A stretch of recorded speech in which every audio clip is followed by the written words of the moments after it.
peristiwa, Yesus berbicara kepada para imam kepala dan tua-tua bangsa Yahudi dengan memakai perumpamaan.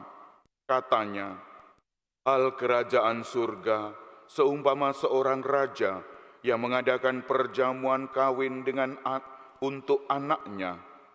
Ia menyuruh hamba-hambanya memanggil orang-orang yang telah diundang ke perjamuan kawin itu. Tetapi orang-orang itu tidak mau datang. Raja itu menyuruh lagi hamba-hamba lain dengan pesan, katakanlah kepada orang-orang yang diundang itu, sesungguhnya hidangan telah kusediakan, lembu-lembu jantan dan ternak piaraanku telah disembelih. Semuanya telah tersedia. Datanglah ke perjamuan kawin itu. Tetapi orang-orang yang diundang itu tidak mengindahkannya. Ada yang pergi ke ladangnya, ada yang pergi mengurus usahanya. Yang lain menangkap hamba-hamba itu, menyiksanya dan membunuhnya. Maka murkalah raja itu, lalu menyuruh pasukannya ke sana untuk membinasakan pembunuh-pembunuh itu dan membakar kota mereka. Sesudah itu ia berkata kepada hamba-hambanya, perjamuan kawin telah tersedia, tetapi orang-orang yang diundang tadi tidak layak untuk itu. Sebab itu, pergilah ke persimpangan-persimpangan jalan, dan undanglah setiap orang yang kamu jumpai di sana ke perjamuan kawin itu. Lalu pergilah hamba-hamba itu, dan mereka mengumpulkan semua orang yang dijumpainya di jalan-jalan, orang-orang yang jahat dan orang-orang baik, sehingga penuhlah ruangan perjamuan kawin itu dengan tamu. Kata raja itu, ketika masuk untuk bertemu dengan para tamu, ia melihat seorang yang tidak berpakaian pesta. Ia berkata kepadanya, hai saudara, bagaimana engkau masuk kemari tanpa mengenakan pakaian pesta? Tetapi orang itu diam saja. Lalu raja itu berkata kepada hamba-hambanya, ikatlah kaki dan tangannya dan campakkanlah orang itu ke dalam kegelapan yang paling gelap. Di sanalah akan terdapat ratapan dan kertak gigi. Sebab banyak yang dipanggil, tetapi sedikit yang dipilih. Demikianlah Injil Tuhan.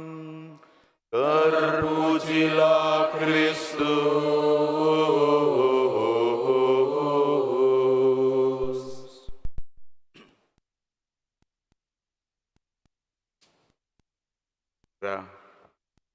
Bapak Ibu saudara-saudara yang terkasih dalam Kristus, kalau mendengar perjamuan pernikahan ini, saya teringat akan orang-orang yang naik haji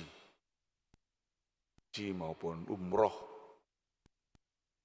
Mereka sapa oleh Allah, Allahumma labaika Allahumma.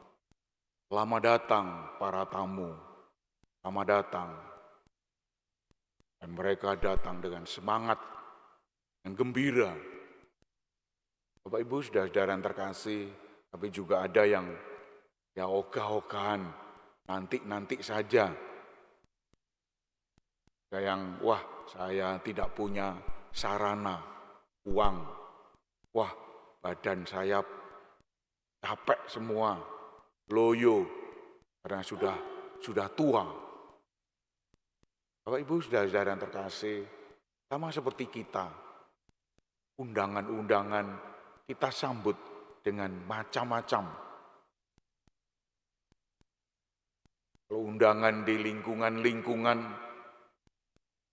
undangan manten, undangan pernikahan, undangan ulang tahun lingkungan, dan lain-lain, kita sering ogah-ogahan.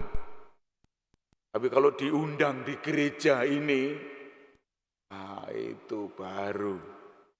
Karena apa? Karena gereja banyak umatnya, gegap gempita, semangat.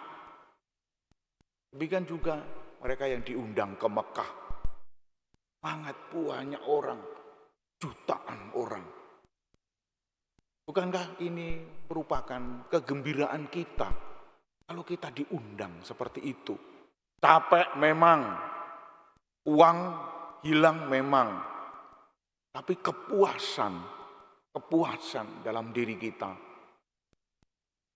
Kepuasan. Lebih jauh lagi Bapak Ibu Saudara yang terkasih, diundang Tuhan, diundang untuk karya-karya kasih. Karya-karya kasih membutuhkan tenaga, pikiran, budi Bapak Ibu sekalian. Tidak hanya undangan ke gereja, undangan kepada karya-karya kasih itu. Kalau kita melihat undangan seperti itu, tidak ada manfaatnya apa-apa. Capek pasti, lelah pasti, dengkul kotean pasti, linu-linu, pulang. Buktinya kalau pulang tidur 1 hari penuh. Kalau sudah mulai ngunjungi sana, ngunjungi sini, setelah kunjungan itu tidur sampai penuh. Kayak wong mati ngono tidur kayak wong mati bagaimana. Bapak Ibu Saudara yang terkasih, itulah kecapean, kepenatan kita di sahur dengan begitu, kan tidur semalaman.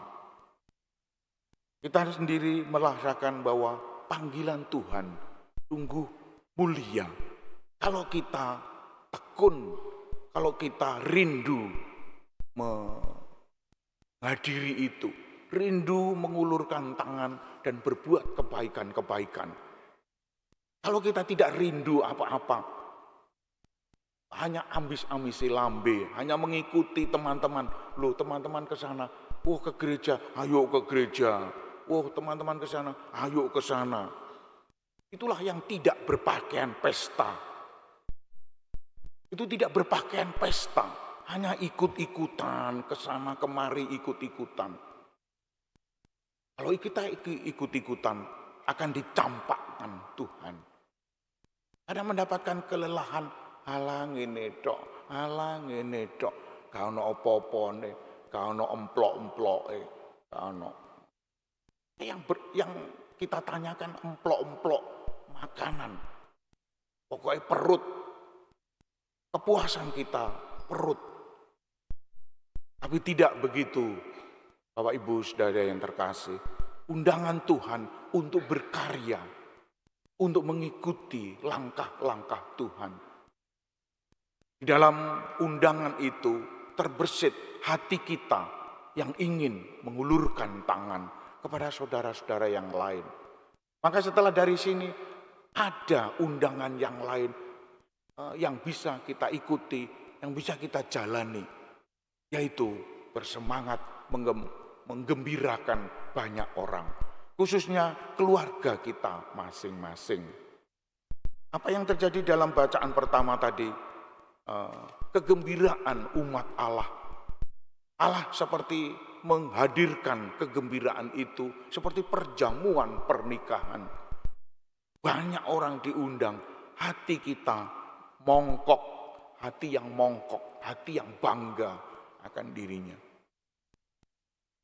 Bapak Ibu, dan yang kedua kita merasakan bagaimana sense of belonging, rasa memiliki umat Allah ini, rasa memiliki hati di mana kita menjadi saudara satu sama lain.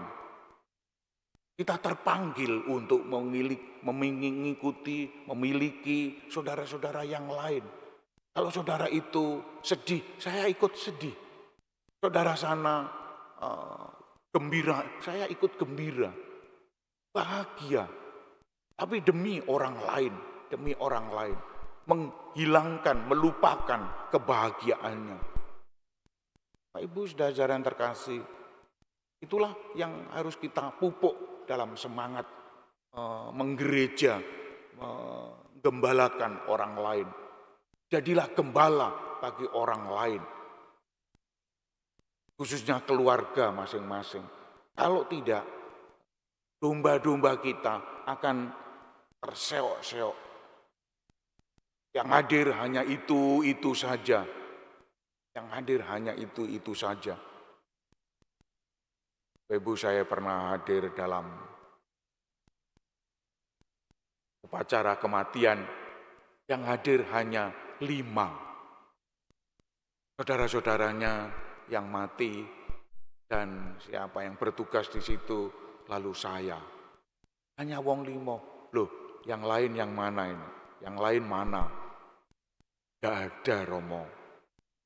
Loh, apa dia? Iya. Dia tidak aktif di lingkungan itu. Dia tidak bisa begitu.